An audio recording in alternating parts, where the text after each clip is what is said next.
World war one के बाद पूरी दुनिया ग्रेट डिप्रेशन से गुजर रही थी और ऑस्ट्रेलिया भी इसकी जद में आ चुका था। यहाँ फार्मर्स अपनी फील्ड्स पर कोई भी चीज नहीं उगा रहे थे क्योंकि मार्केट में डिमांड और सप्लाई के फर्क की वजह से हर चीज की कीमत बहुत कम मिलती थी, जिससे किसान अपना खर्चा भी नहीं निकाल पाते थे। अगर ऐसा ही चलता रहा तो ऑस्ट्रेलिया के पास खुद के खाने के लिए भी कुछ नहीं बचेगा। इस चीज पर काबू पाने के लिए ऑस्ट्रेलियन सरकार ने फार्मर्स को फोर्स किया कि वो वीट की प्रोडक्शन स्टार्ट करें और उनसे वादा किया कि गवर्नमेंट उनसे वीट अच्छे रेट्स पर खरीदेगी। फार्मर्स गवर्नमेंट की इन शर्तों को मान गए और वीट की प्रोडक्शन स्टार्ट कर दी। लेकिन जब ये फसलें तैयार हुईं तो गवर्नमेंट अपने वादे से पीछे हट गई और फार्मर्स को कम रेट ऑफर करने लगी। फार्मर्स ने प्रोटेस्ट में फैसला किया कि वो वीट अब सेल ही नहीं करेंगे और इसी वजह से उन्होंने फसलों की कटाई ही नहीं की। अब ऐसा नहीं था कि ऑस्ट्रेलियन सरकार को वीट की जरूरत ही नहीं थी, वो एक तरह से फार्मर्स को ब्लैकमेल कर रहे थे क्योंकि उनको मालूम था कि तैयार फसल अगर फार्मर्स गवर्नमेंट को सेल नहीं करेंगे तो उनकी फसल पे कीड़ा लग जाएगा। पर ऑस्ट्रेलियन सरकार को क्या मालूम था कि आने वाली मुसीबत कीड़ा लगने से भी ज्यादा तकलीफ देने वाली थी। ईम्यूज जो सिर्फ ऑस्ट्रेलिया में पाई जाती हैं, उनका ब्रीडिंग सीजन खत्म हो गया। ये एक सीरियस मसला था क्योंकि ईम्यूज अपने ब्रीडिंग सीजन के बाद माइग्रेट करती हैं।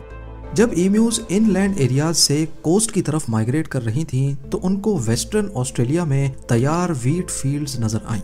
20,000 ईम्यूज का टोला इन वीट फील्ड्स में घुस गया और रातों रात फील्ड्स को खाकर तबाह करने लगा।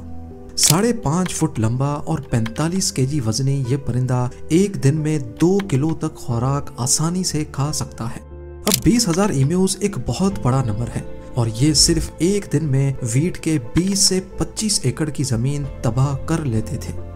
1-2 हफ्ते तक फार्मर्स ने इनसे निपटने की कोशिश की, लेकिन ईम्यूज एक फील्ड से निकलकर दूसरी में चली जाती थी। अभी तक 300 से 350 एकड़ जमीन जाया हो चुकी थी। ये मसला अब सीरियस होता जा रहा था।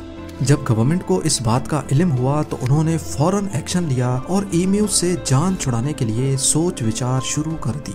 उनकी नज़र में इस मसले का सिर्फ एक ही रैपिड सॉल्यूशन था, मिलिट्री ऑपरेशन। जी हाँ, ऑस्ट्रेलियन सरकार ने मिलिट्री को कहा कि वो ईम्यूज के खिलाफ एक ऑपरेशन लॉन्च करें। ये एक बहुत ही अजीब ऑपरेशन था जिसको मीडिया ने द ग्रेट ईम्यू वॉर का नाम दिया। ऑस्ट्रेलियन मिलिट्री जो हाल ही में वर्ल्ड वॉर वन से फारिग हुई थी, उनको लगा कि जब उन्होंने अपने हकीकी दुश्मनों को शिकस्त दे दी तो ये ईम्यूज किस खेत की मूली है। उन्होंने चंद सोल्जर्स को मशीन गन्स और चंद हजार राउंड्स के साथ वेस्टर्न ऑस्ट्रेलिया भेज दिया। ये काम उनको अपने बाएं हाथ का खेल लग रहा था। लेकिन जब तक ऑपरेशन स्टार्ट होता, वेस्टर्न ऑस्ट्रेलिया में बारिशें शुरू हो गईं। तेज बारिशों की वजह से ईम्यूज के टोले बहुत बड़े एरिया पर फैल गए, जिनको अब टारगेट करना मुश्किल हो गया था। इस मसले को देखते हुए ईम्यूज पर हमले को 1 महीने तक पोस्टपोन कर दिया गया।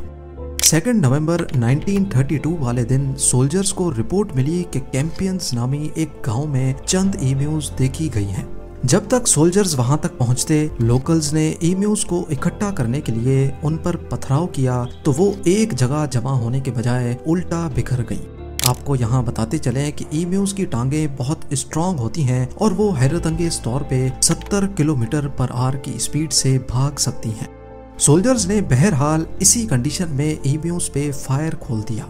इस हमले में कुल मिलाकर सिर्फ 5 से 7 ईम्यूज ही मारी गईं और बाकी सब खेतों में ऐसे गायब हो गईं जैसे दिन के वक्त आसमान के तारे।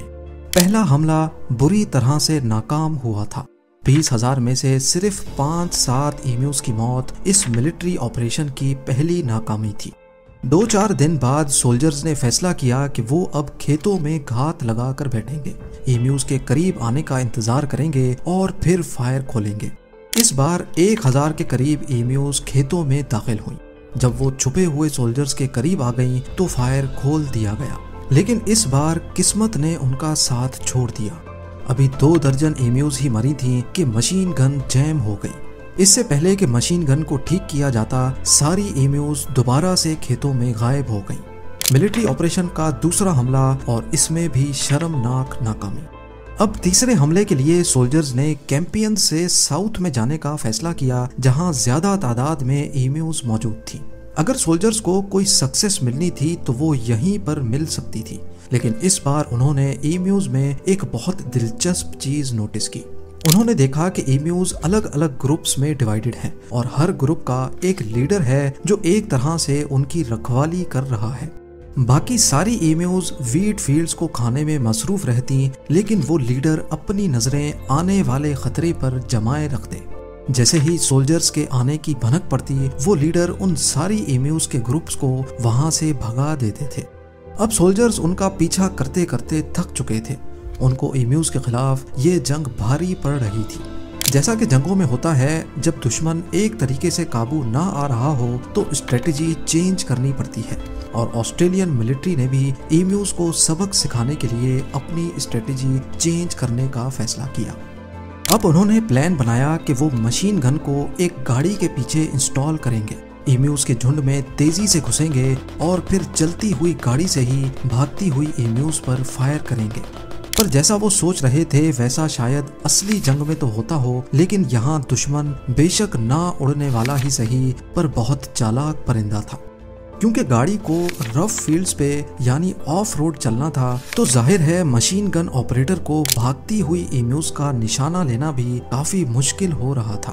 کئی راؤنڈز فائر کرنے کے بعد ایک آدھ گولی صحیح نشانے پر لگتی تھی۔ خیر، سولجرز نے اس اسٹریٹجی کو اپنائے رکھا، لیکن آف روڈ میں تیز چلنے کی وجہ سے ایک بھاگتی ہوئی ایمیو گاڑی کے اسٹیئرنگ میں پھنس گئی، جس کی وجہ سے گاڑی جھاڑیوں میں جا کر کریش ہو گئی۔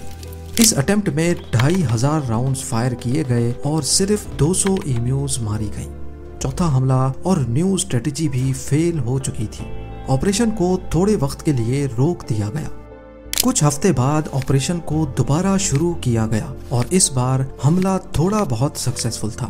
کل ملا کر سولجرز 1000 کے قریب ایمیوز کو مارنے میں کامیاب ہوئے، لیکن ٹوٹل 10,000 راؤنڈز فائر کرنے کے بعد۔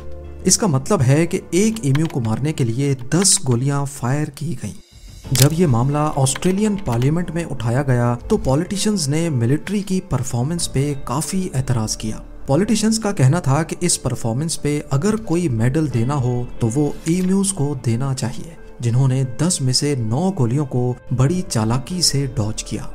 اتنا خرچہ کرنے کے بعد بھی 20,000 میں سے صرف 1,000 ایمیوز ہی ماری گئی تھی۔ اس دور میں اس آپریشن پہ قریب $10,000 خرچ ہوئے تھے، جو آج $100,000 سے بھی زیادہ بنتے ہیں۔ یہ آسٹریلین ملٹری کے لیے بہت شرمناک شکست تھی۔ ملٹری آپریشن کو بند کر دیا گیا، یعنی ایمیوز یہ جنگ جیت چکی تھی۔ وقت گزرتا گیا، ایمیوز کی پاپولیشن بڑھتی گئی اور ہر سال فارمرز بھاری نقصان اٹھا رہے تھے۔ آسٹریلین گورنمنٹ اس بار ایک نئی اسٹریٹجی کے ساتھ میدان میں اتری۔ انہوں نے ہزاروں ہتھیار فارمرز میں بانٹ دیے اور باؤنٹی سسٹم انٹروڈیوس کروا دیا، یعنی جو فارمر جتنی زیادہ ایمیوز کو مارے گا اس کو اس حساب سے باؤنٹی یعنی پیسے دیے جائیں گے۔ یہ طریقہ پھر بھی کام کر گیا اور 2 سالوں کے بعد 1934 میں 6 مہینوں کے دوران 57,000 باؤنٹیز کلیم کی گئی۔ یہ خبر جب انٹرنیشنل میڈیا پر چلی تو اینیمل رائٹ آرگنائزیشنز نے کافی شور شرابہ کیا۔ لوگ آسٹریلین گورنمنٹ کو برا بھلا کہنے لگے۔ آسٹریلین سرکار کرتی تو کیا کرتی، ان کو یہ باؤنٹی سسٹم بھی بند کرنا پڑ گیا۔